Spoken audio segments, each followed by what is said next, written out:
साथियों, आप सभी का इस प्लेटफॉर्म पर स्वागत है। यहाँ पर हम लोग जो है आगामी समीक्षा अधिकारी, सहायक समीक्षा अधिकारी की परीक्षा के लिए, प्रारंभिक परीक्षा के लिए विभिन्न कोचिंग संस्थानों के जो टेस्ट सीरीज हैं उनको एक एक करके कवर कर रहे हैं। और इसी कड़ी में हम लोग जो है ध्येय आईएएस कोचिंग संस्थान के द्वारा जो सामान्य हिंदी के लिए टेस्ट पेपर कराए गए हैं, उन्हीं में से यहाँ पे हमारे पास 5 टेस्ट पेपर हैं। इनमें से हम लोग 2 टेस्ट पेपर कंप्लीट कर चुके हैं। यहाँ पे हम लोग तीसरा टेस्ट पेपर देखेंगे। तो चलिए प्रारंभ करते हैं। पूरी व्याख्या के साथ इसको हम लोग यहाँ पर कवर करेंगे। पहला प्रश्न है कि निम्नलिखित में से शुद्ध वर्तनी का चयन करें। तो देखिए, द्वारिका, संग्रहित, संग्रहित, संश्लिष्ट, इसमें से जो आपका बी विकल्प है संग्रहित, ये सही लिखा हुआ है। जबकि द्वारिका जो है द्वारिका नहीं होता है, द्वारका होता है, द्वारका होता है। और संश्लिष्ट जो लिखा है डी विकल्प में, ये इस प्रकार से होता है, श पे बिंदी, फिर आधा श, ली और फिर रुआ सा और ट, संश्लिष्ट होता है। ठीक है। अगला निम्नलिखित वाक्यों में से कौन सा एक अशुद्ध वाक्य है। तो पहला, पपीता एवं कलम संज्ञा है। तो संज्ञा है नहीं, पपीता एवं कलम संज्ञा है होना चाहिए। यहाँ पे बिंदी लगेगा, इसलिए पहला वाला गलत है। जबकि अन्य देखें, तुम मेरी तरफ इस तरह क्यों, तुम मेरी तरफ इस तरह क्या देख रहे हो, सही है। मैंने रामायण पढ़ी है, सही है। पति पत्नी आए हैं, ये भी सही है। अगला है, निम्नलिखित में से एक अशुद्ध वाक्य कौन सा है। उस पर भारी संकट, अशुद्ध बताना हमें। उस पर भारी संकट आ पड़ा है, सही है। वह आटा गूंथ रही है, गूंथ नहीं होता, था नहीं होता, धा होता है, गूंधना होता है। ठीक है, गूंध, धा होता है, गूंद होता है, इसलिए यहाँ पे ये गलत है। तो आपका बी विकल्प गलत हो गया। अगला है सी वाला, यह काम अच्छा बन पड़ा है, सही है। प्याज कड़वा होता है, भी सही है। अगला है, निम्नलिखित में से कौन सा एक वाक्य शुद्ध है। पहला, इत्र के भीतर सुगंध है, इत्र में सुगंध होता है। मोहन सारी रात भर जागता रहा, मोहन रात भर जागता रहा, ये होना चाहिए। ठीक है, सारी नहीं लगेगा। राधा रेल से लखनऊ जाएगी, राधा रेल से लखनऊ जाएगी, ये कथन सकते हैं, मतलब वाक्य जो है शुद्ध है। अधजल मटकी छलकत जाए, अधजल मटकी छलकत जाए, ये अधजल गगरी छलकत जाए होता है। अगला है, निम्नलिखित में से कौन सा एक शुद्ध है चार विकल्पों में से। तो स्मरण, तो स्मरण कैसे होता है, आधा श मरण, स्मरण होता है। ठीक है। श्रृंगार में यहाँ पे ये जो नीचे लगा हुआ ये नहीं रहता है, नीचे वाला रहा, ये श्रृंगार इस प्रकार से होगा। और आपका प्रमाणिक नहीं होता है, प्रामाणिक होता है। पा पे आ की मात्रा हो जाएगा, प्रामाणिक। ठीक है। तो यहाँ पे आपका स्वातंत्र जो लिखा है, स्वातंत्र, ये आपका सही लिखा हुआ है। अगला प्रश्न देखते हैं, निम्नलिखित वाक्यों में से कौन सा एक अशुद्ध है। तो देखिए, पहला, प्रत्येक प्राणी को स्वयं आत्मनिर्भर होना चाहिए। आप स्वयं भी लगा रहे हो, आत्मनिर्भर भी लगा रहे हो, एक साथ दोनों नहीं होगा। तो प्रत्येक प्राणी को आत्मनिर्भर होना चाहिए, ये शुद्ध होगा। ठीक है, तो यहाँ पर अशुद्ध पूछा तो पहला वाला अशुद्ध हो गया। अगला, अपने पराये की भावना, सही है। महात्मा गांधी के संदेश से देश सर्वाधिक प्रभावित हुआ, ये भी सही है। आपकी महती कृपा होगी, ये भी सही है। अगला है, निम्नलिखित में से शुद्ध वर्तनी कौन सा है चार विकल्पों में से। तो आप बी विकल्प देखिए, बी विकल्प में जो मूर्धन्य लिखा हुआ है, ये वर्तनी आपकी शुद्ध है। ठीक है, अन्य अशुद्ध है। आगे चलते हैं, क्वेश्चन नंबर 8 देखते हैं। क्वेश्चन नंबर 8 क्या है। क्वेश्चन नंबर 8 है, वर्तनी के जैसे कौन सा शब्द जो है शुद्ध है। तो चार शब्द दिए गए। श्रीयुत, श्रीयुत में यहाँ पे हलंत लगता है, ता में हलंत लगता है। कृषांगिनी, कृषांगिनी नहीं होता, कृषांगी होता है, कृषांगी होता है। ठीक है, दोबारा से लिख देते हैं, कृषांगी, शा पे बिंदी और यहाँ पे गी, कृषांगी हो जाएगा। मंत्रिमंडल में, मंत्रिमंडल में छोटा ई की मात्रा होगा, मंत्री मंडल, यहाँ पे बड़ी की मात्रा है। द्रष्टव्य, द्रष्टव्य, तो ये आपका सही लिखा है, द्रष्टव्य जो है सही लिखा। अगला है, निम्नलिखित में से एक अशुद्ध वाक्य कौन सा है। पहला, इस बात को कहने में किसी को संकोच ना होगा, ये कथन गलत है। इसका शुद्ध क्या होगा, यह बात कहने में किसी को संकोच नहीं होगा, ये होना चाहिए। तो यहाँ पे ए वाला सही नहीं है। अगला, किसी आदमी को भेज दो, सही है। थोड़ी देर बाद वे वापस आए, ये भी सही है। चरखा चलाना चाहिए, ये भी सही है। अगला, निम्नलिखित में से कौन सा शब्द अशुद्ध है, कौन सा शब्द अशुद्ध है, ये हमें बताना है। तो पहला देखिए, अध्यात्म सही लिखा है। शूर्पणखा सही लिखा है। दारिद्रता नहीं होता, दरिद्रता होता है। दा पे आ की मात्रा नहीं रहेगा, केवल छोटा दा रहेगा, दरिद्रता हो जाएगा। ये अशुद्ध है। आविष्कार सही लिखा हुआ। अगला है, निम्नलिखित विलोम युगों में से कौन सा त्रुटिपूर्ण है। तो उद्गम का विलय होता है, उद्गम का विलोम, विलय होता है, अनुलोम का प्रतिलोम होगा, घोष का सघोष, घोष सघोष परस्पर समानार्थक शब्द हो जाएंगे। घोष का विलोम क्या हो जाएगा, निर्घोष होगा या अघोष हो सकता है, इसलिए आपका सी विकल्प सही नहीं है। झंकृत का स्तब्ध हो जाएगा, झंकृत का क्या होगा, स्तब्ध हो जाएगा। अगला घटक का विलोम क्या होगा, घटक का विलोम समुदाय होगा, घटक का विलोम समुदाय होगा। अगला है निम्नलिखित में से कौन सा एक अधिकृत का सही विलोम है, अधिकृत का अनधिकृत होगा, अनाधिकृत नहीं होता, अनधिकृत होता है, ना पे आ की मात्रा नहीं होगा। आगे चलते हैं, अगला प्रश्न 14 नंबर क्वेश्चन 14 है, ग्रथित का विलोम क्या होगा, ग्रथित का विलोम जो होगा आपका विकीर्ण होगा, ग्रथित का विलोम आपका क्या हो जाएगा, विकीर्ण होगा। तो यहां पर डी विकल्प हो जाएगा। अगला है निम्नलिखित विलोम युग्मों में से कौन सा या से सही सुमेलित है या है। उपमेय का उपमान होता है, सही है। आवर्तक का अनावर्तक है, सही है। नूतन का सनातन नहीं होगा, नूतन का पुरातन होगा, प्रसारण का संकुचन होगा। तो यहाँ पे तीसरा चौथा गलत है, पहला दूसरा सही है, तो यहाँ पर ए विकल्प जो है वो सही हो जाएगा। आगे बढ़ते हैं, चांचल्य का विलोम क्या होगा, स्थैर्य होगा, चांचल्य का विलोम स्थैर्य होगा। वहीं उदात्त शब्द का सही विलोम क्या होगा, उदात्त का विलोम अनुदात्त हो जाएगा। मंद का तीक्ष्ण का मंद हो जाएगा। खेचर, खेचर मतलब होता है आकाश में उड़ने वाला, तो भूचर हो जाएगा, जमीन पर चलने वाला, तो खेचर का भूचर हो जाएगा। अगला है विलोम निम्नलिखित में से कौन सा प्रसन्न शब्द का विलोम है, प्रसन्न का विलोम प्रसन्न भी होगा, खिन्न भी होगा और दुखी भी होगा, तीन के तीनों होंगे, इसलिए उपरोक्त सभी डी विकल्प हो जाएगा। क्वेश्चन नंबर 20 देखते हैं। क्वेश्चन नंबर 20 है, विकास का विलोम क्या होगा, हराश, विकास का विलोम हराश हो जाएगा। अब पर्यायवाची वाले प्रश्नों को देखते हैं। निम्नलिखित में से एक अशुद्ध पर्यायवाची युग्म है कौन सा। तो गेह मतलब घर होता है, गेह का निकेतन होता है, गेह निकेतन दोनों ही घर के पर्यायवाची हैं। चतुर्भुज सदानंद, चतुर्भुज जो है विष्णु का पर्यायवाची और सदानंद ब्रह्मा का पर्यायवाची, इसलिए ये दोनों सही नहीं है, ठीक है, दोनों एक ही के पर्यायवाची नहीं है। विभाकर राकापति, विभाकर और राकापति चंद्रमा के पर्यायवाची हैं, और वसन और धुकुल वस्त्र के पर्यायवाची हैं। अगला है, निम्नलिखित शब्दों में से कौन सा एक भौरा का पर्यायवाची नहीं है, भौरे का। तो इसमें जो पहला ए विकल्प में दिया गया सिलीमुख, शिलीमुख जो है ये बाण का पर्यायवाची होता है। भौरा के लिए देखिए सिलीमुख दोनों बाण के लिए भी होता है और भौरे के लिए भी, परंतु वर्तनी में अंतर है। यहाँ पे सिलीमुख ला पे छोटा ही की मात्रा होता है, और जब ला पे बड़ी की मात्रा हो जाएगी तो वो आपका भौरे का पर्यायवाची हो जाएगा। जब छोटी की मात्रा है तो वो बाण का पर्यायवाची हो जाएगा। ये सूक्ष्म अंतर याद रखिएगा। तो सिलमुख जो आपका ए विकल्प में है ये बाण का पर्यायवाची है, भौरे का नहीं। जबकि बड़ी ई की मात्रा वाला सिलमुख भौरे का है, षटपथ भौरे का, भृंग भौरे का है। ललना किसका पर्यायवाची, तो ललना स्त्री का होता है। स्त्री के पर्यायवाची में नारी, वनिता, ललना, कांता, रमणी इत्यादि शब्द आते हैं। अगला शब्द पौलसत्य, शब्द पौलसत्य निम्नलिखित में से किसके पर्यायवाची है तो प्रयुक्त नहीं होता है। तो पौलसत्य जो है कई सारे शब्दों के लिए प्रयोग होता है, जैसे कि रावण, कुबेर, चंद्रमा, विभीषण इत्यादि के लिए होता है, परंतु यह सोने के लिए, स्वर्ण के लिए इसका प्रयोग नहीं होता है। अगला है, इनमें से एक शब्द मछली का पर्यायवाची नहीं है, मछली का। तो आप यहां पे देखें, जलतोरी, झस, अडभव, अंडभव ये आपके मछली के, परंतु जलोदरी जो है ये मछली का पर्यायवाची नहीं है। अगला है, निम्नलिखित पर्यायवाची युग्मों से कौन सा एक सही सुमेलित है। देखिए समुद्र का पर्यायवाची जो है परावत नहीं होता, परावत जो होता है ये कबूतर का होता है। परावर, जब यहाँ पे त की जगह पे रा हो जाता, परावर, तो परावर यदि होता तो ये आपका समुद्र का होता, परावत कबूतर का है। इसी प्रकार से संकर्षण, संकर्षण जो है विष्णु का पर्यायवाची है, बलराम का पर्यायवाची नहीं है। अनिल जो है अग्नि का पर्यायवाची नहीं है, अनिल जो है आपका वायु का पर्यायवाची। यदि यहाँ पे अनल लिखा होता, अनल, अनल जो है वो अग्नि का पर्यायवाची होता है। जबकि विष्णु का पर्यायवाची मधु रिपु होता है, मधु रिपु होता है, तो यहाँ पे डी विकल्प सही है। आगे चलते हैं, अगला है शुद्ध पर्यायवाची वर्ग का चयन करें। डोंगी, तारणी, जलपात, ये तरणी ये नाव के पर्यायवाची हैं। तनुजा, दुहिता, श्रुता ये पुत्री के पर्यायवाची हैं। पयोद, वारिद, नीरद, पयोद, वारिद, नीरद ये मेघ अर्थात बादल के पर्यायवाची हैं। तो सभी वर्ग शुद्ध हैं। आगे बढ़ते हैं, अगला है, निम्नलिखित विकल्पों में से कौन सा एक पर्यायवाची की दृष्टि से सही नहीं है। तो आप यहां पर देखें, प्लवंग, शाखा मृग, कीश, बाहुक, प्लवंग, शाखा मृग, कीश, बाहुक ये बंदर के पर्यायवाची हैं।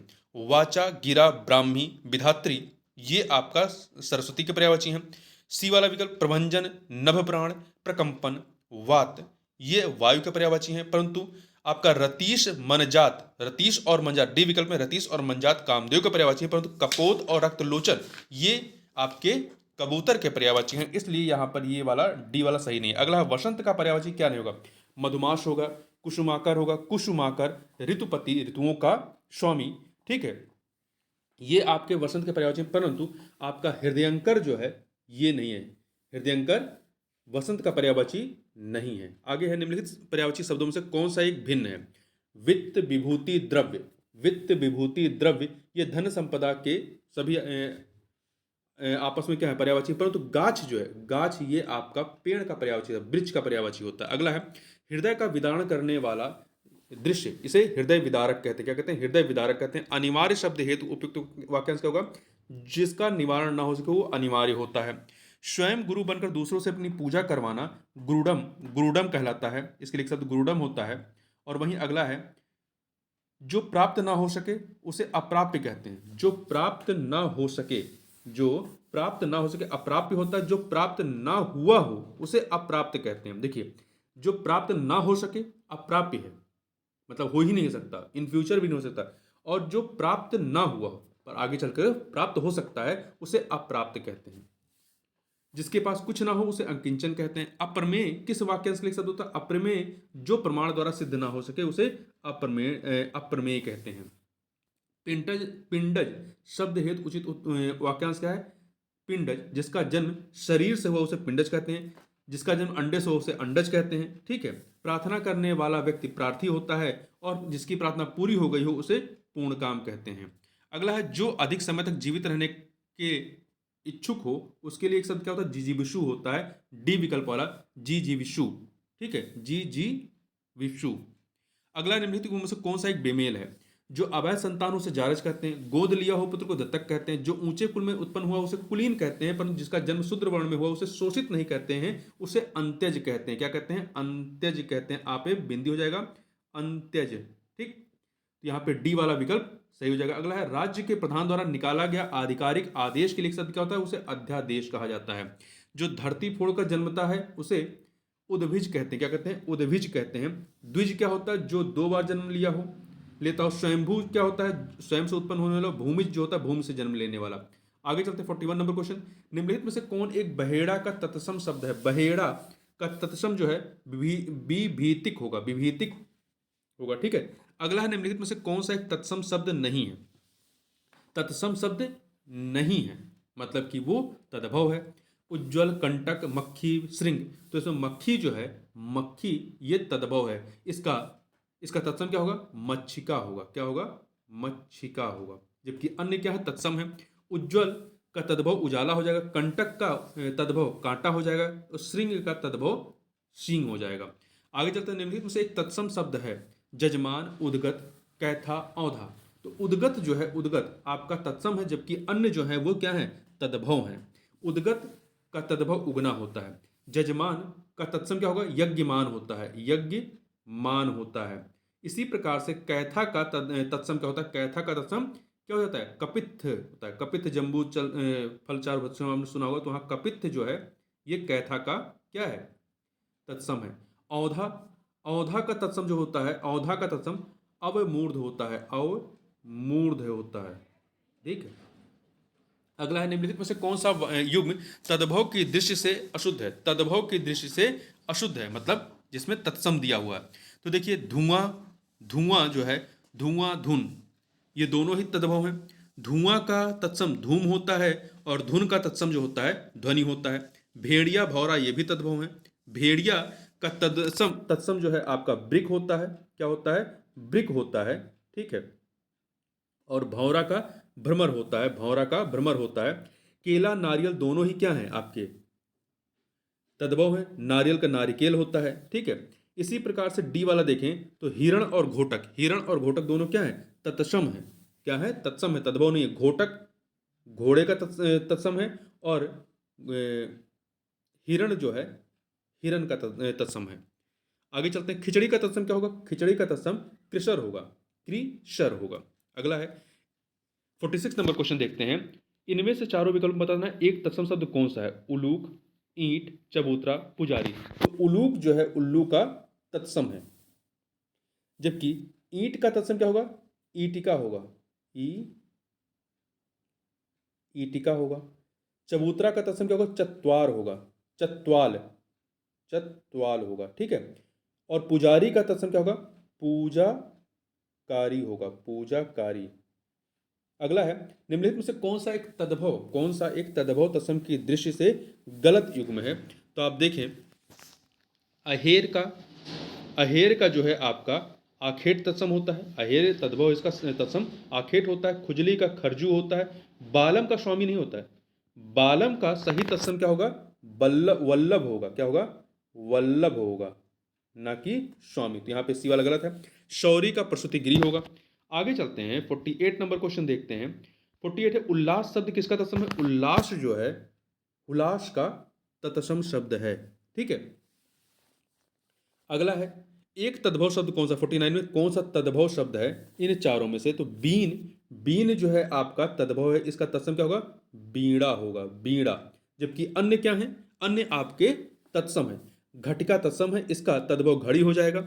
यदा तत्सम है, इसका तद्भव जो है जब हो जाएगा। और क्षार तत्सम है, इसका तद्भव झील हो जाएगा। क्या हो जाएगा? झील हो जाएगा, झील, लेक। अगला है आखर शब्द का सही तत्सम क्या होगा? आखर का सही तत्सम आपका अक्षर हो जाएगा।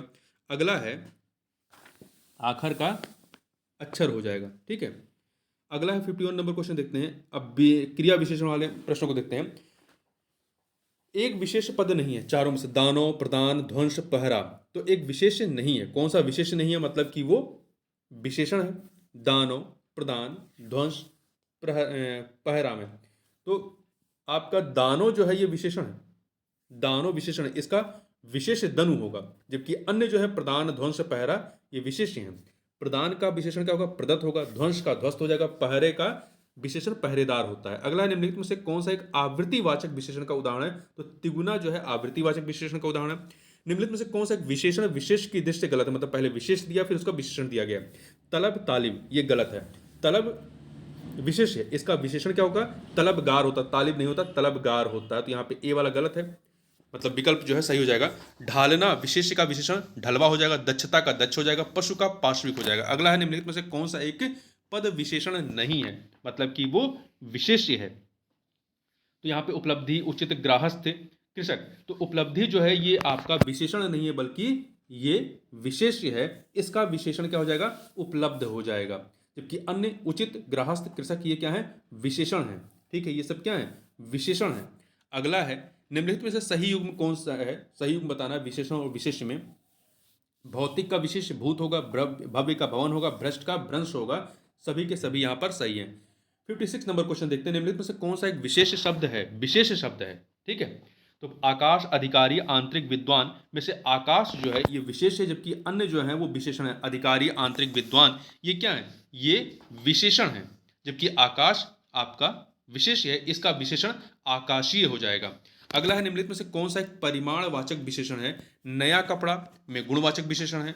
प्रत्येक व्यक्ति में संख्यावाचक है। एक दर्जन केला में इसमें संख्यावाचक है। 2 किलो आलू ये परिमाणवाचक विशेषण है। तो डी विकल्प हो जाएगा। अगला है निम्नलिखित में से किस एक में क्रिया विशेषण का प्रयोग किया गया है? क्रिया मतलब क्रिया की विशेषता बताइए। संध्या परिस्मृति होती है, नहीं।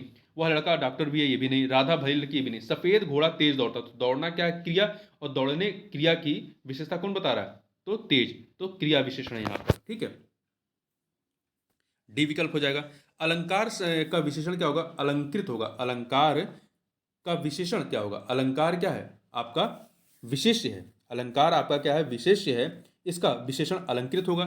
60 नंबर क्वेश्चन देखते हैं। निम्नलिखित गुणों में से कौन सा एक विशेषण की दृष्टि से अशुद्ध है? कौन सा एक विशेषण की दृष्टि से अशुद्ध है?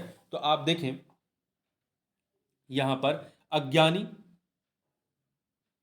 आयुष्मान, जादगर, जुदा, कौमी, केवल, चैत्र और चित्र।